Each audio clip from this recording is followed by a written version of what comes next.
A historic drop in U.S. college enrollment. U.S. college freshman enrollment is on the decline. Many schools have seen those enrollment declines already. Since the last half of the 20th century, a college degree has been touted as a must-have for a stable and successful career. I did grow up around a lot of people telling me college was the route that you should go. My parents were always hounding me about going to college. All the teachers reminded you about making sure you get good grades so you can pass elementary school, middle school, and go to college. But earning that degree has become less and less attainable. Over the past decade, the average annual cost for a 4-year private college has risen by about 42%. For public universities, it's gone up by about 30%.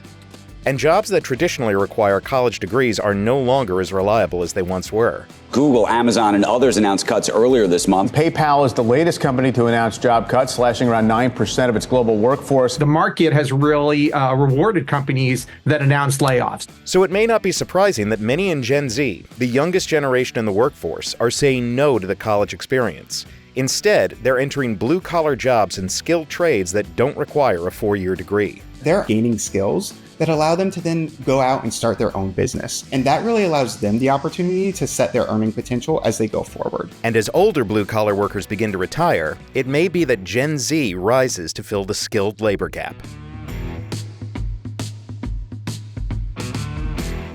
You better start welding. Yeah. As a teenager, Morgan Bradbury was weighing going to college for either engineering or physical therapy. But it was while she was working on becoming an Eagle Scout that she discovered what would become her new career. They had a welding merit badge there, and I was like, oh, fire, that sounds pretty fun. I just immediately was like mesmerized by the fact that I could have the ability to build things with my own hands and kind of put together the engineering side of my brain and the hands-on side of my brain. I thought it was just instantly something really cool to do. Instead of going to a 4-year college after high school, as she was planning to do, Morgan took a 9-month welding certification course at Universal Technical Institute, a for-profit trade school. The $22,000 price tag for tuition wasn't cheap, but it was also a fraction of what she would have paid for 4 years of university schooling. My experience there was awesome. A lot of what people don't realize is welding isn't just welding. There's a lot more science behind it than I think people think. I was really interested in the metallurgy and how the magnetic field works while you're welding, and I think it's helped me a lot in my job today. Morgan landed a job as a third-class welder with BAE Systems before she had even finished her certification. At 19 years old, she was earning about $57,000 a year. Now, 2 years later, she's a second-class welder, working on U.S. Navy ships in Norfolk, Virginia. Currently, I'm working 7:15 in the morning to 4 o'clock in the evening. So every day here looks very different for me, especially because I have certifications in almost every type of welding that we do here. You're on this boat this day, another boat another day. You might be in the shop. You might be doing 2 or 3 different processes in a day. It's anything from high-pressure steam pipes to a stud on the wall. It's just whatever they need for the day. Morgan isn't alone among her peers in choosing a blue-collar career over college.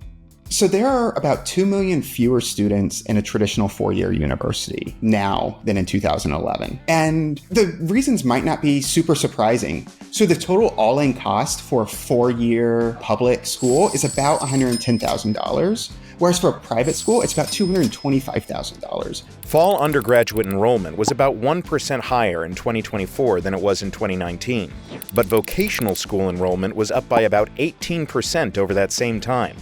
Tremper says that Gen Z is also responding to a market that is much more in need of skilled labor than it was in the past. For the last 20 years, there's been a decrease in interest in the trades, specifically around millennials. There was the Great Recession, which caused building to stop for a couple years. Starting in 2020, there's been an increased attention from federal policy about investing in infrastructure.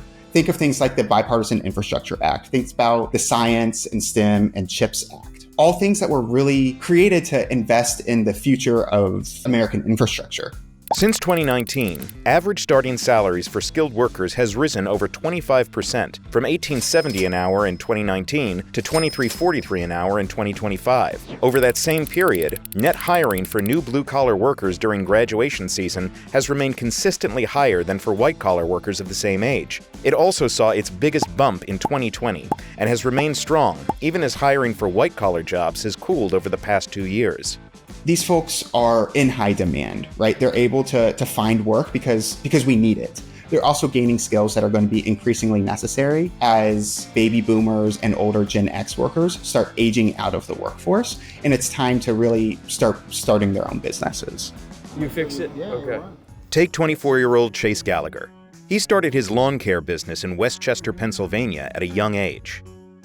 When I got started in the landscaping industry, I was like 12 or 13 years old. So it grew from just 10 to 13 lawn mowing clients my first season to by the time I was 18, 19, I had about 75, 82-ish. I convinced my mom to let me do online high school. I would work on my business 2 to 3 days out of the week. I'd go work for someone else the rest of the week, and then come home every night and do my online schooling while I ate dinner and on the weekends. And so this obviously helped me increase my income. And I think by like 16, 17, it was around 85 grand in revenue, 100 grand in revenue I was doing that year. And the very next year, my senior year, I think we brought in like 125 total.